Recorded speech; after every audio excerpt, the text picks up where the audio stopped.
The great hall of the Galactic Council was silent. Thousands of beings from hundreds of worlds sat in their seats, watching the creature at the center of the chamber. Ambassador Crickstall stood alone on the speaking platform. He was old, very old for his kind. His forearms trembled as he held himself upright. His shell had lost its shine long ago, and his compound eyes were clouded with age. The Volanthi were a small species. They had no great fleets. They had no powerful weapons.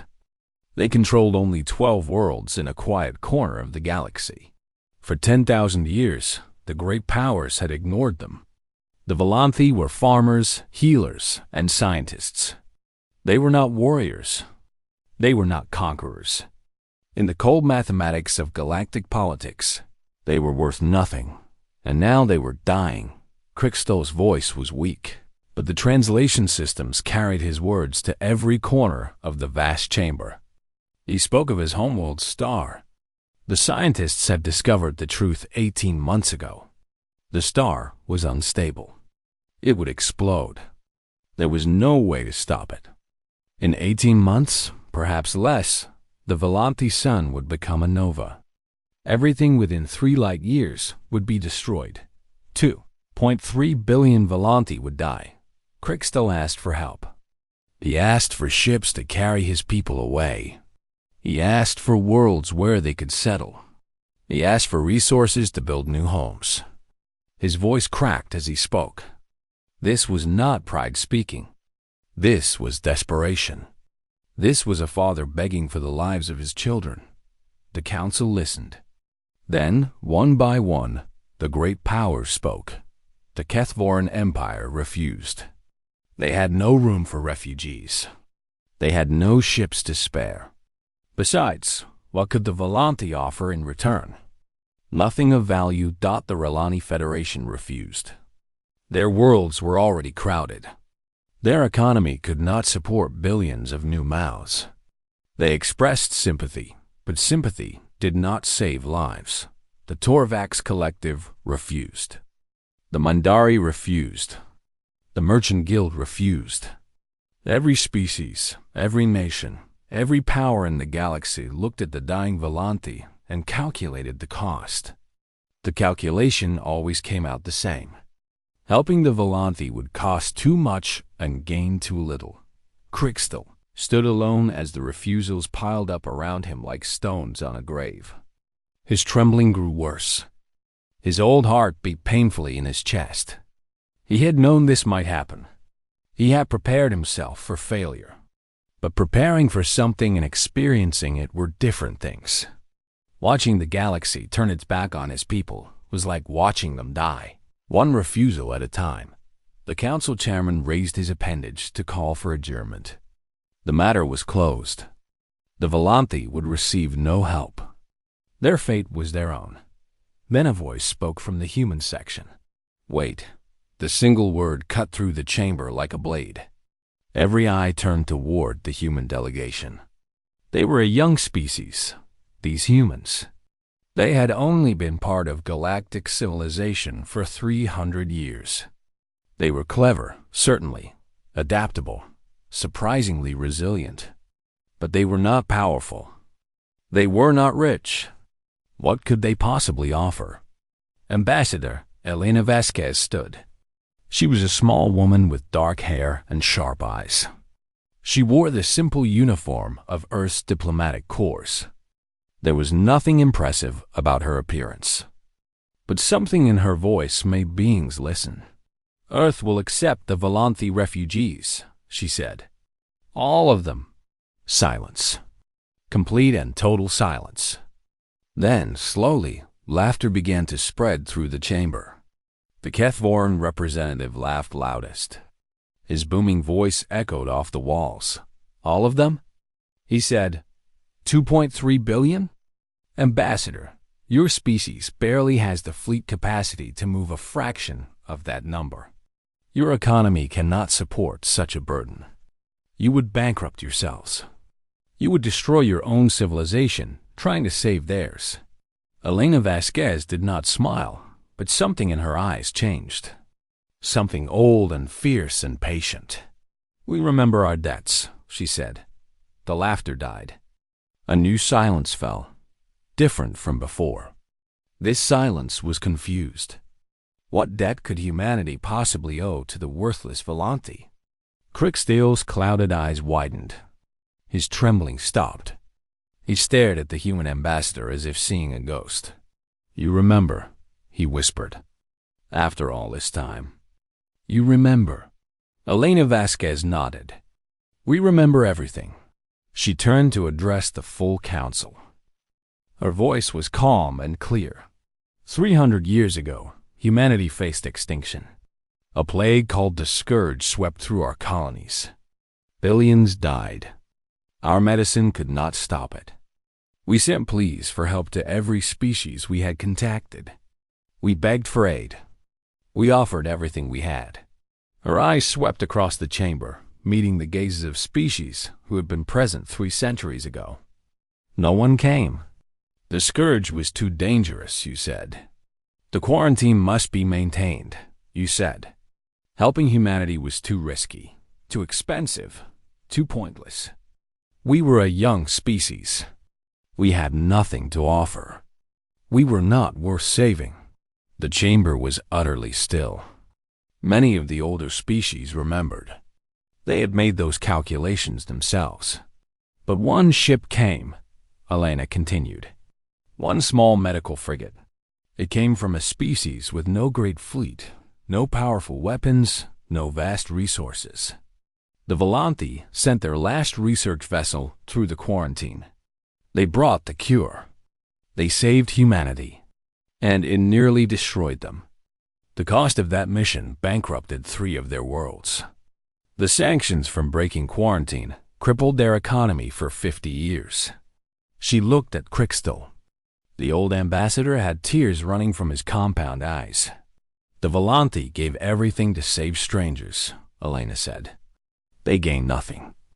They asked for nothing in return. The galaxy called them fools. She turned back to the council. Her voice grew harder. We called them friends. And humanity does not forget its friends. We do not abandon those who stood with us in our darkest hour. We do not calculate the worth of a life in credits and resources. The Kethvaran representative leaned forward. This is madness. You will ruin yourselves. Elena Vasquez finally smiled. It was not a pleasant smile.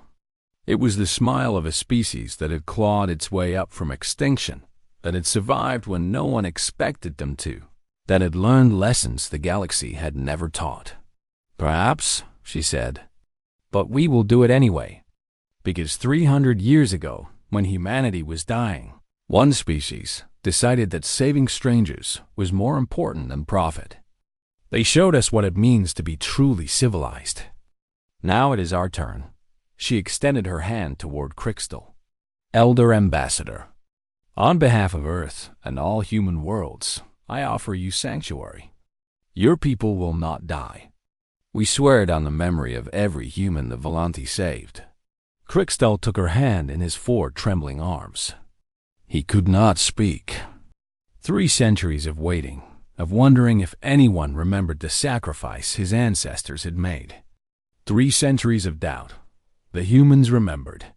The galaxy watched in stunned silence as the small, worthless humans pledged themselves to the impossible task of saving a dying species. Most thought they would fail. Many thought they were fools. They were all about to learn what humanity was truly capable of. 6 weeks after Ambassador Vasquez made her promise, the galaxy watched Earth with a mixture of curiosity and mockery. The experts had done their calculations. Moving 2.3 billion beings across 400 light years in 18 months was impossible. Humanity did not have enough ships. They did not have enough fuel.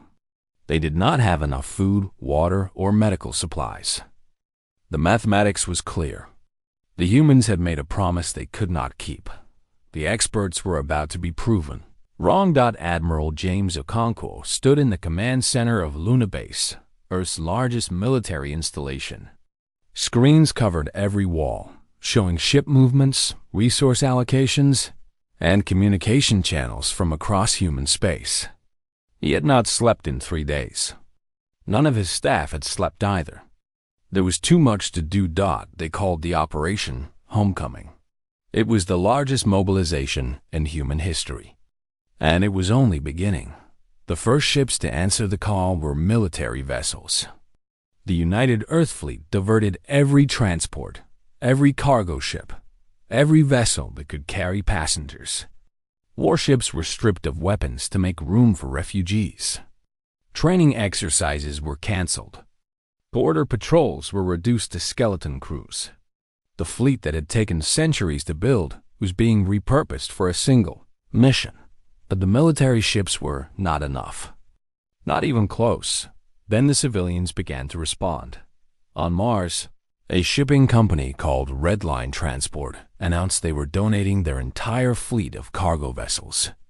47 ships, representing decades of investment and the life savings of 3 generations of the founding family. When reporters asked why, the company's elderly chairman simply said, "My grandmother survived the scourge because of a Volante doctor. This is the least we can do." On Europa Station, a group of retired colonists pulled their old settlement ship out of mothball. The vessel was 60 years old. It creaked and groaned and leaked atmosphere in a dozen places. They spent their retirement savings repairing it. When asked if they were afraid to fly such an old ship across 400 light years, one of them laughed. "We're old too," she said. "Might as well make ourselves useful before we fall apart." Across human space, similar stories played out. Private citizens donated their personal yachts. Mining corporations offered their ore carriers. Agricultural collectives surrendered their harvest transports. A children's hospital ship volunteered to carry Volante young. A luxury cruise liner was converted to hold thousands of refugees in its grand ballrooms. The numbers grew. 100 ships. 500. 1,000. Still not enough. Admiral Okonkwo authorized the most controversial decision of the operation. He opened negotiations with the Merchant Guild, the profit-driven trading collective that controlled most of the galaxy's commercial shipping. The guild's rates were high. Impossibly high. Leasing enough of their ships would bankrupt Earth's treasury. The guild representative smiled when she made her offer. This was business. Humans were desperate. Desperation meant profit. Then something unexpected happened. A crowdfunding campaign started on Earth's global network. Individual humans began donating credits to lease Merchant Guild ships. The campaign spread to human colonies, then to human outposts, then to human ships traveling through alien space. Credits poured in from billions of individual accounts. Children donated their allowances. Retirees donated their pensions. Workers donated portions of their wages.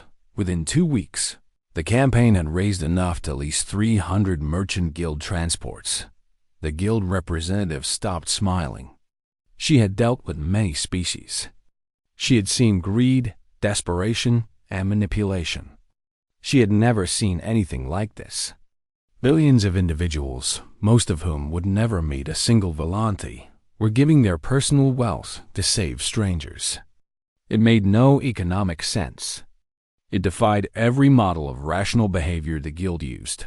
She reported back to her superiors with a single note. "These humans are not normal." On Volante Prime, the dying world with its dying sun, the evacuation had begun. Human ships landed in fields and cities and deserts. Volante families gathered their belongings, said goodbye to their homes, and walked into the vessels that would carry them to safety. Many cried. Some refused to leave at all, preferring to die on the world of their ancestors. But most came. Most chose life. The Volante leaders sent confused messages to Earth. They did not understand what was happening. Why were human civilians volunteering to help? Why were human corporations accepting losses? Why were human children giving up their small treasures for a species they had never met? None of this made sense. It was economically irrational. It violated every principle of self-interest that governed galactic civilization. Admiral Okonkwo recorded a response that would be played on news broadcasts across the galaxy. 300 years ago, your ancestors came for us when it cost them everything. They asked for nothing in return. They expected nothing in return. They simply saw suffering and chose to end it. That act of kindness saved our species. It shaped who we became. He paused, looking directly into the camera. You ask why we help you now. The answer is simple. You came for us when we were dying. We do not forget. We do not abandon those who stood with us. We do not calculate the value of a life in credits and profit margins. This is what it means to be human. The message spread. Other species watched and wondered. The cold mathematics of galactic politics did not account for this behavior. The standard models of species interaction had no category for it. Humans were acting against their own self-interest on a massive scale, and they seemed proud of it. In the Relani Federation, a young diplomat watched the news broadcast with growing fascination. She had studied human history. She knew about their wars, their cruelty, their capacity for destruction, but she had never seen this side of them. This fierce, irrational loyalty. This absolute refusal to abandon those they considered friends. She wrote a report to her superiors, suggesting that the Federation reconsider its relationship with humanity. The report was filed and forgotten. For now, in the Kethvaran Empire, military commanders watched the human mobilization with different eyes. They saw opportunity. Thousands of ships stretched thin across space, protecting slow-moving refugee transports. The Volanthi evacuation corridor would be virtually undefended. And once the Volanthi were gone, their territory would be legally claimable. The Empire began assembling a fleet. Back on Luna Base, Admiral Okonkwo received intelligence reports about Kethvaran ship movements. He knew what was coming. He had always known. The galaxy did not give gifts freely. Someone would try to take advantage of human generosity. He looked at the numbers. Human warships were spread across the evacuation corridor, escorting civilian transports. He could not concentrate his forces without leaving refugees unprotected. He could not call for help because no one would come. The great powers had already refused to assist. Humanity was alone, outgunned, outmaneuvered, facing an empire that had conquered dozens of species. Admiral Okonkwo smiled grimly and began issuing orders. The humans had made a promise. They intended to keep it, whatever the cost. The convoy stretched across 3 light years of space. 3,000 ships of every size and shape, carrying 800 million Volanthi refugees toward their new home. Cargo ships flew beside luxury liners. Military transports escorted ancient colony vessels. The convoy moved slowly, limited by the speed of its slowest members. It was beautiful and terrible and impossibly vulnerable. Captain Yuki Tanaka stood on the bridge of the ESS Defiant, watching the sensor displays with tired eyes. She had commanded the Defiant for 12 years. She knew her ship. She knew her crew. She knew what they could do and what they could not. Right now, she was watching 200 Kethvaran battlecruisers approaching the convoy's position. The Kethvarans had announced their presence 3 hours ago. They claimed to be conducting anti-piracy operations in the region. No one believed them. Pirates did not operate in convoys of 200 warships. The Kethvaran Empire had come to intercept the evacuation fleet. Captain Tanaka counted her forces. 47 human warships. Most were destroyers and frigates, designed for patrol and escort duty. Only 6 were proper cruisers. None were a match for Kethvaran battlecruisers in a straight fight. The mathematics was brutal. If the Kethvarans attacked, they would destroy the human fleet in hours. Then they would have the convoy at their mercy. She contacted Admiral Okonkwo on Luna. The connection was delayed by distance, but his response was clear.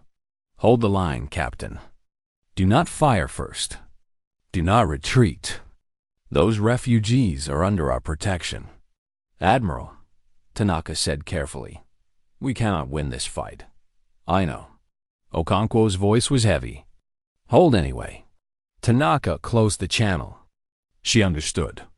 Sometimes you could not win. Sometimes you could only make the enemy pay for their victory. Sometimes the best you could do was die on your feet instead of living on your knees. She opened a broadcast channel. Her voice would reach every human ship in the convoy, and the Kethvorans would hear it too. "Let them listen. All vessels, this is Captain Tanaka of the Defiant. Form defensive perimeter around the refugee transports. Any ship that threatens this convoy will be engaged. We will not fire first, but we will fire last." 47 ships moved into position. They were tiny points of light against the darkness of space, forming a thin shell around 3,000 vulnerable transports. Behind them, 800 million Volanthi waited in silence. They had heard the broadcasts. They knew what was coming. Many prayed. Some wept. All watched. The Kethvoran fleet continued its approach. Their commander, Admiral Rexthal, broadcast his own message. "Human vessels, you are interfering with Imperial operations. Withdraw immediately or face consequences." Captain Tanaka replied without hesitation. "We are escorting refugees through open space. We have broken no laws. You have no authority here." "We have 200 battle cruisers," Rexthal responded. "That is all the authority we need." The Kethvoran fleet spread into attack formation. Their weapons began to charge. On the human ships, officers gave quiet orders. Shields activated. Weapons armed. Crew said goodbye to loved ones through private channels. No one expected to survive the next hour. Then a new signal appeared on the sensors.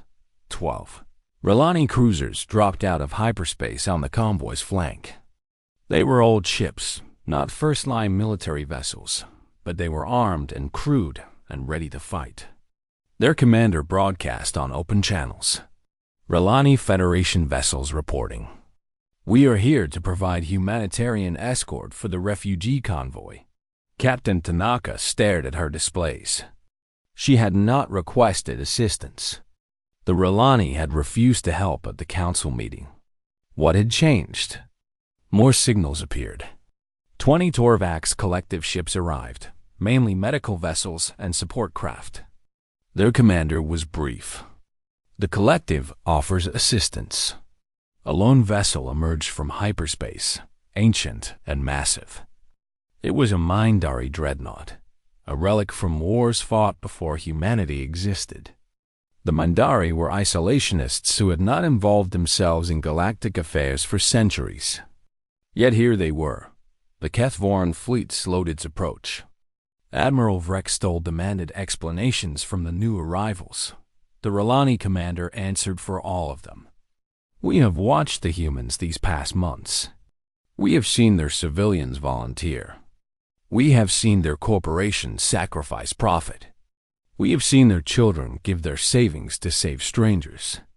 We asked ourselves, what kind of species does this?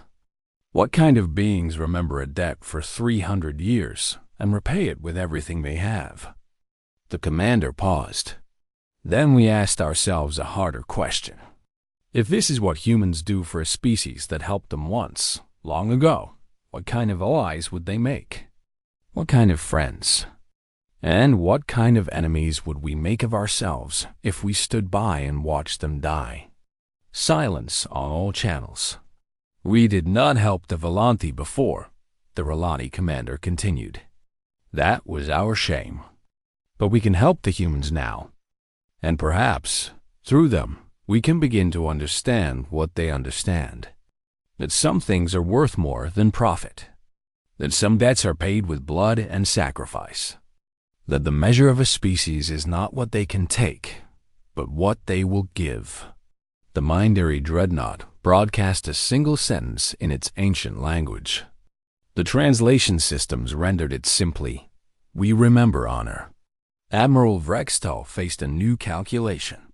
His fleet still outnumbered the combined force. He could still win. But the victory would be costly, and the galaxy was watching.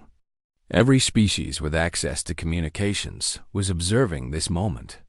If the Kethvoran Empire attacked now, they would be seen as aggressors against a humanitarian mission, supported by multiple species. The political cost would be enormous.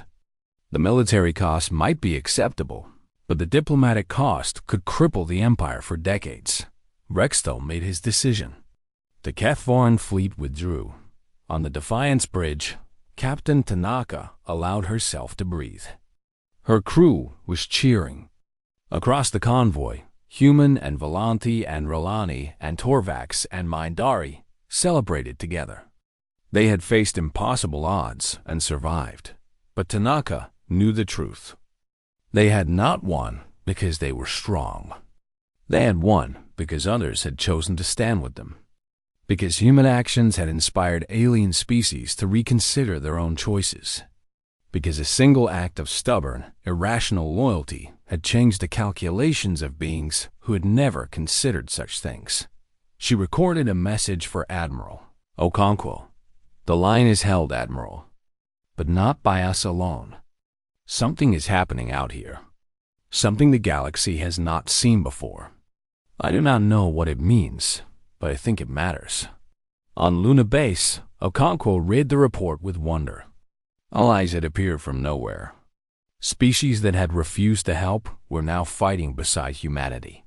The cold equations of galactic politics were breaking down, replaced by something older and stranger. Perhaps, he thought, the humans had started something they did not fully understand. Perhaps the galaxy was not as cold as everyone believed. Perhaps, buried beneath centuries of cynicism and self-interest, there was still room for something better. The convoy continued toward its destination. The Volanti were still dying, their suns still failing. But they were no longer alone. And neither were the humans. The galaxy was watching. And slowly, imperceptibly, the galaxy was changing. 16 months after the evacuation began, the last transport ship landed on the surface of a world that had been called Terra Nova 4. The humans had renamed it Valenthika, which meant New Volanti Home in the old language. It was a garden world, green and blue and full of life. Humanity had spent 40 years terraforming it for colonization. They had surrendered it without hesitation.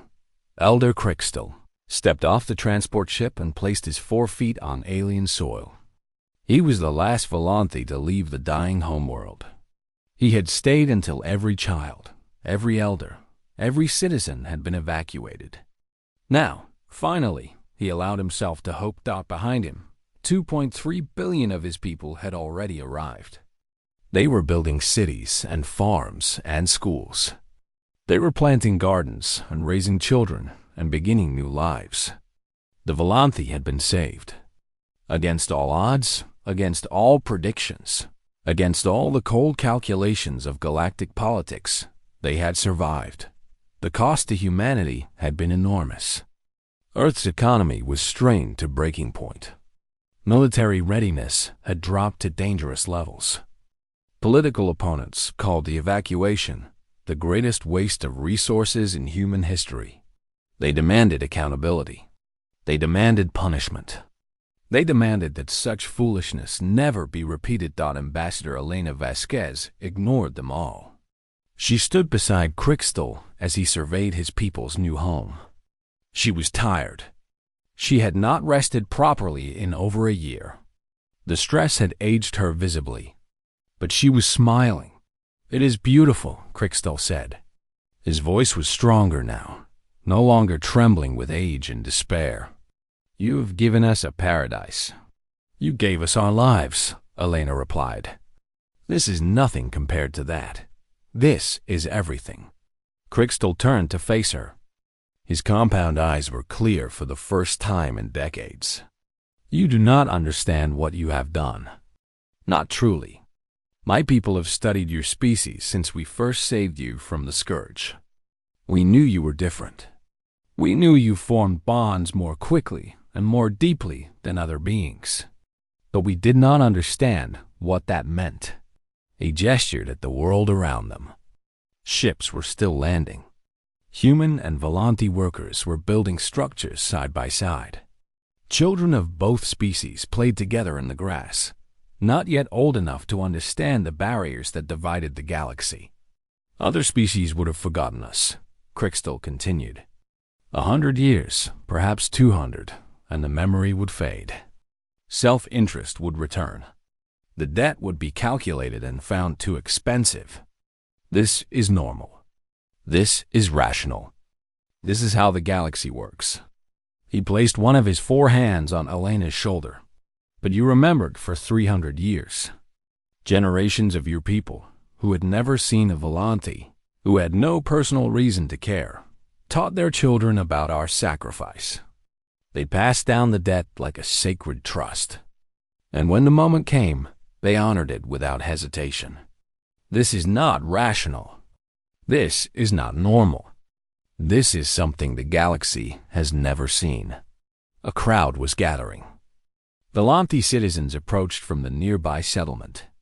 Human officials and workers joined them. Word had spread that Elder Crystal was about to speak. Everyone wanted to witness this moment.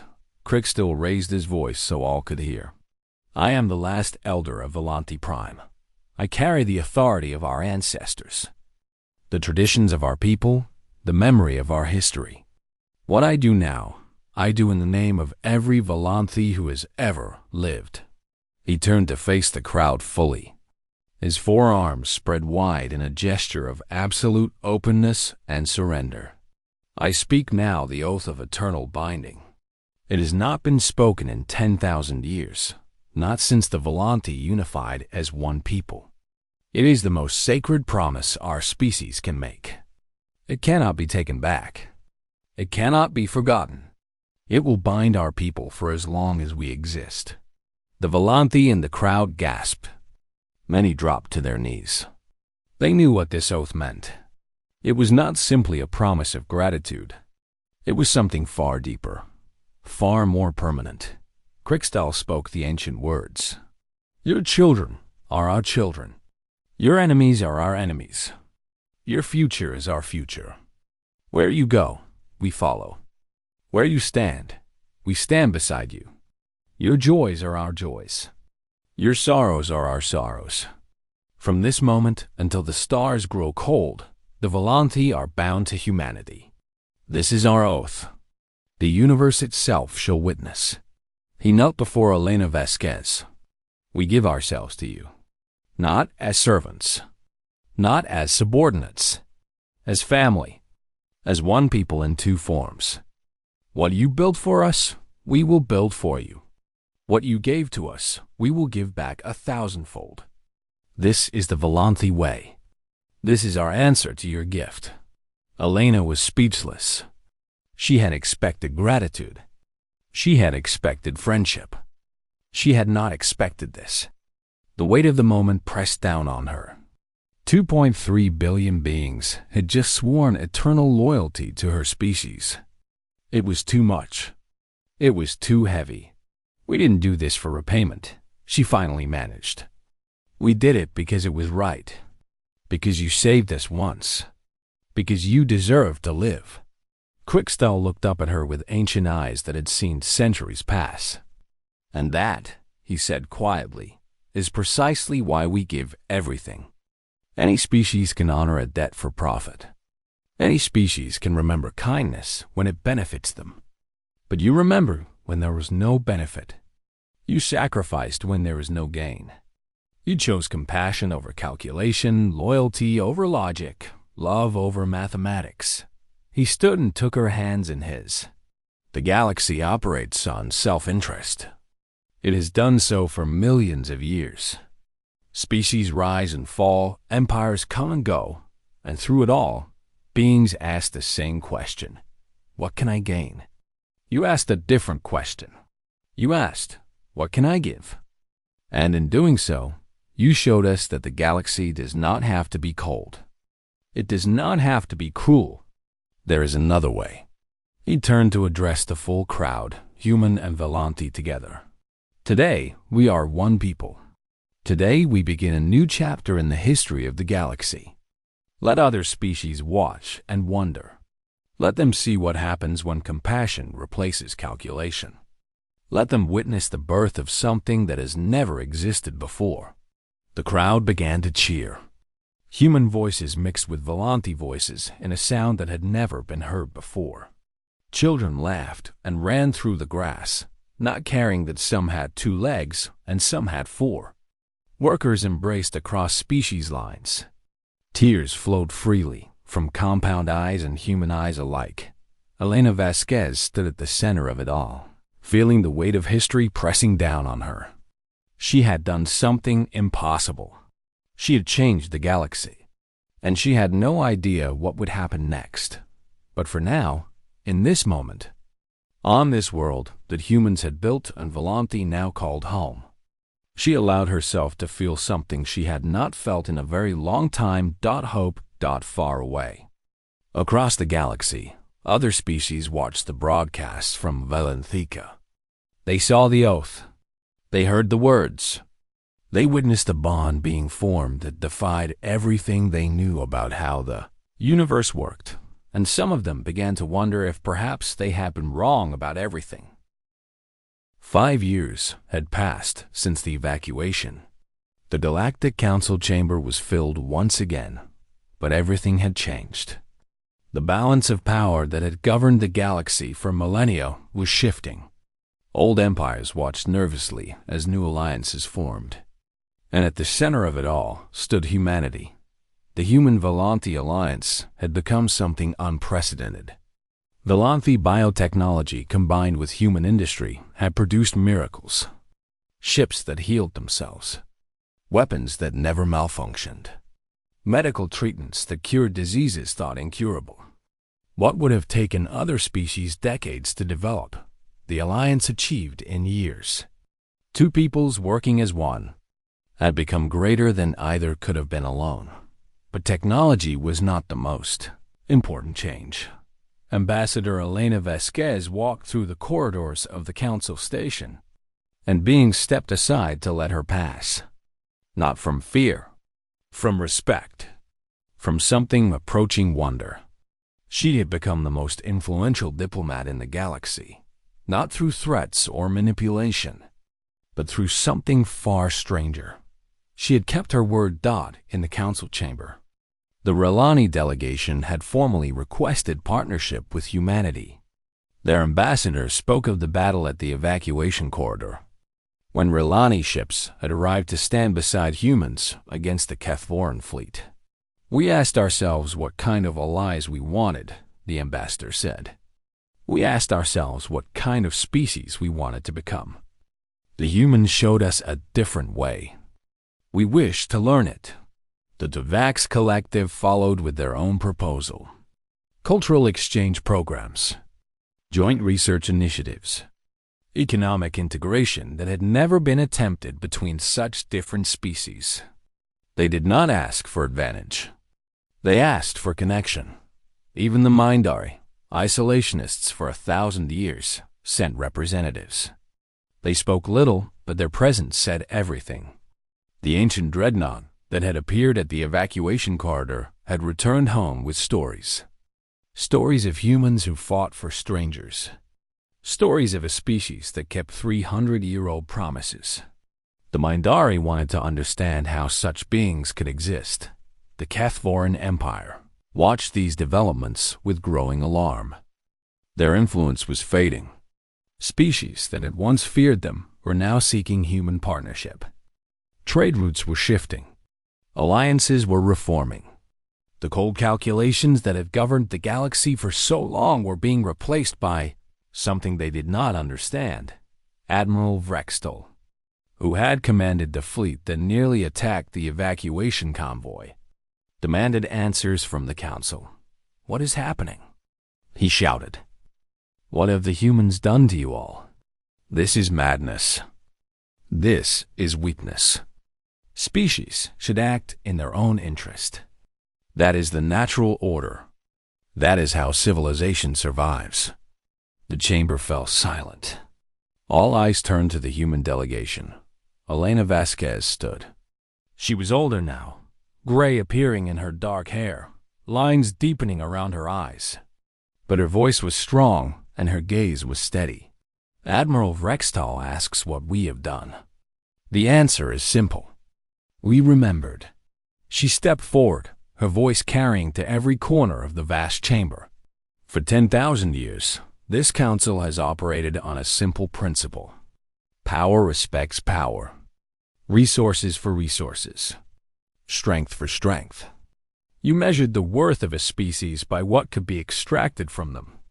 You calculated the value of allies by what they could provide. You built empires on the foundation of self-interest. She paused, letting her words settle. We measured worth differently. 300 years ago, we were dying. A plague was consuming our species. We had nothing to offer. We were weak and young and worthless by every standard this galaxy recognized. And one small species, poorer than most, weaker than most, gave everything they had to save us. Elena turned to look at Elder Crystal, who sat with the human delegation now. He inclined his head slightly. The Volanthi gained nothing from saving us. They asked for nothing. They expected nothing. And the galaxy called them fools. Called them irrational. Called them a cautionary tale of what happens when species act against their own interest. Her voice hardened. We called them heroes. We called them saviors. We called them friends. And we taught our children to remember. Generation after generation, we passed down the story of the small species that gave everything to save strangers. We made it part of who we are. She spread her arms to encompass the entire chamber. Now you see the result. The Volanthi gave us kindness when we were weak. We returned it when they were weak. And from that single act of irrational compassion, something grew that none of your calculations predicted. She looked directly at Rextal. You call us fools. You call our actions madness. But look around you, Admiral. Look at who sits beside us now. The Ralani, the Torvax, the Mindari. Species that watched what we did and asked themselves why. Species that saw our foolishness and wondered if perhaps it was not foolishness at all.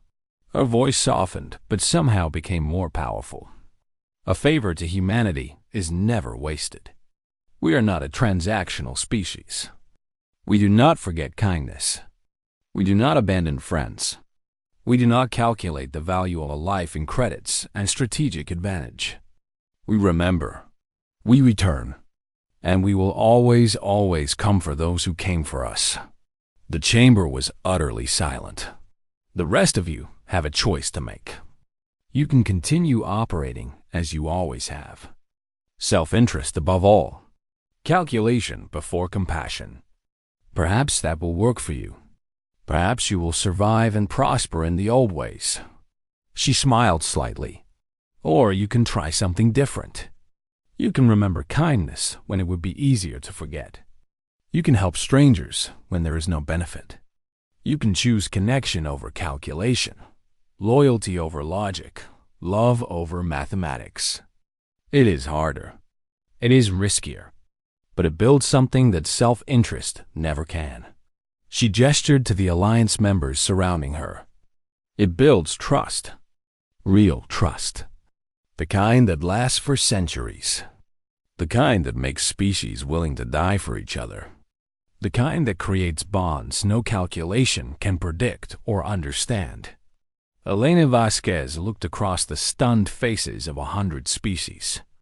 Beings who had ruled the galaxy for millennia. Beings who had conquered and exploited and calculated their way to power. Beings who were now watching their empire of self-interest crumble before a force they had never anticipated.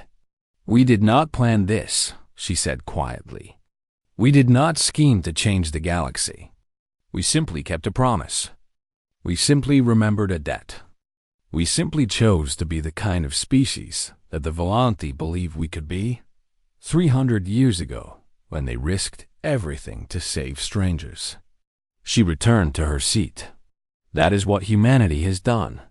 We remembered what it means to be truly civilized. And apparently, the galaxy was ready to remember too. The council session ended in chaos. The Kethvoran delegation stormed out. Other delegations rushed to speak with human representatives.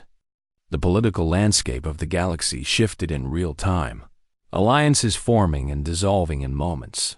But the broadcast of Elena's speech had already gone out to every inhabited world. Trillions of beings watched and listened. And slowly, across the galaxy, conversations began. On Relani worlds, young people asked their elders why their species had refused to help the Volanti at first. On Torvax colonies, philosophers debated whether self-interest was truly the highest wisdom. On Mindare stations, ancient texts about honor and sacrifice were rediscovered and studied. The galaxy was changing, not through conquest or manipulation or calculated advantage, but through something simpler and stranger. Through the power of a kept promise. Through the memory of kindness repaid Dodd and on Valentika, the garden world that humans had given freely. Children played in the grass.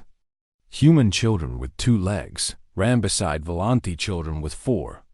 They did not know about galactic politics. They did not understand the weight of history pressing down on their parents' shoulders. They only knew that they were friends, and that was enough. Elder Krikstal watched them play from his window. He was very old now, but his eyes were clear and his heart was light. He had seen his species saved. He had seen the galaxy begin to transform. He had witnessed something that had not happened in 10,000 years. A new way of being was spreading across the stars. Not imposed by force, but offered by example. Not demanded as tribute, but given as a gift. Some debts, he thought, were never truly repaid. Some were simply passed forward, from one act of kindness to the next, spreading outward like ripples in an endless sea. The humans had understood this from the beginning. And now, perhaps, the galaxy was finally learning it too. The stars watched in silence as a new chapter began. The old order was fading. The new order was being written in acts of compassion and loyalty and love. And at the center of it all, a small species that had once been dying now stood as a beacon of hope for a galaxy that had forgotten what hope looked like. A favor to humanity was never wasted. The galaxy had learned this at last, and nothing would ever be the same.